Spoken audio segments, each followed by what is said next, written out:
muenzaniso watiri kuratidzwa naComrade Amos wekuti panyika panapa kudavirana kupedza nguva, uye panyika pano hatigari nokusingaperi, but kune kunoendwa kwekuti kana tiri pano right now hazvina basa kuti makazora makaita sei, hazvina basa mune makona akaita sei, but one day or the other tichaita saComrade Amos.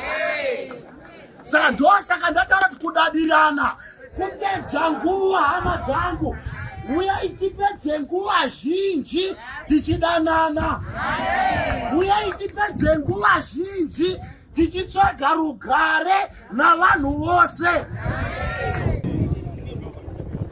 Ini ndinoitwa Josiah Chandiwangirira. Ini ndinogara pa310 Zimunya. Amos anogara pa312. Saka Amos takagara naye tichishanda nevabereki vake kusvikira vazotransferiwa kuenda kuBulawayo vachisenza paMutadweni. Saka ndopendaiziva Amos kusvikira nanhasi nekuzotanga kurwara kwake ndisoko. Saka tiri kuzwa urombo chaizvo dambudziko rakabata Amos, nokuti Amos vaibatsira vana vakawanda muraini imomo nenyaya yemetsi. Aidzidzisa metsi, anga aine metsi dzakanyanya, kuti isisu petakata kaona namukoma Amos takaona ari mubatsiri wedu muraini. Anga asina mhirizhonga nemunhu, asi kuti anga ari munhu ane rudo, aifamba door to door achikwazisa, achienda mumachechi mwese, achiona nevanhu zuva rechechi anga asikamisi kupinda masvondo ese ari muZimbabwe. Saka tinozwa urombo chaizvo nenyaya yekusiyiwa kwaAmos uye yekutisiya kwatinotambura Amos. Saka vasvika mukushayika vachingodzidzisa metsi.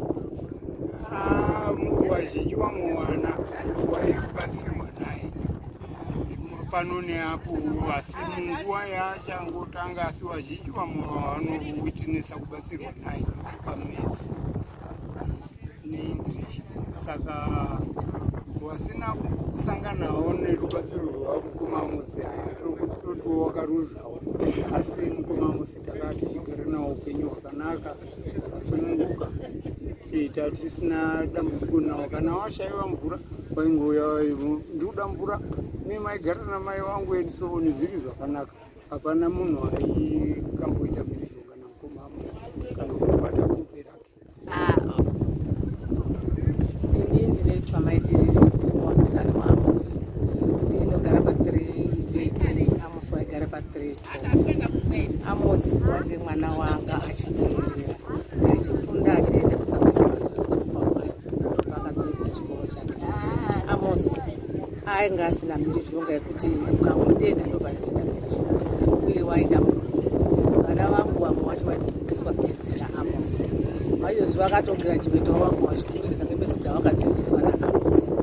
Amos chaanga asingadi kuitirwe zvaasingadi, mai vake nababa vake vaizouya kwandiri ndichitaura naye Amos. Kana vakanetsana naye ndaizogara naye pasi Amos ndichitaura naye. Mukoma Amos handisaigona kuti Amos, asi ndaiti mukoma Amos. Chinyangona vana vangu vose vati mukoma Amos, nekuti munhu anga achirwara. Paakarwara vakamboita zviri nani, vakaenda kuchikorubhi. Pavakadzoka vanga vaanani, vakuita zviri nani. Saka vakanga vakuziva kuchera mvura nekuita zvinhu. Amos paakazonga zvaakutanga kukwidza, ndaichienda mapiritsi ake ndichizoendesa kuchipatara kuti adini ana mukoma acho aidipa kuti ndichengete. Mai vacho pavaifamba vaindisiyira Amos vachiti muzomubikira nekuitira zvese. Hembe dzaAmos ndaizoti musikana kana ari mvura kana achida naye zvese zvinokuti ndii ndaizozibvisa ndichizoisa mumba. Amos anga ari munhu wakanaka.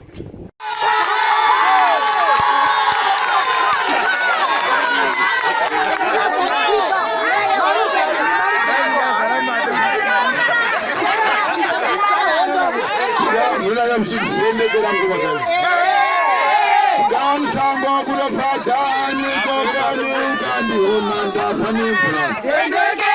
Kamsango kulafadani kokani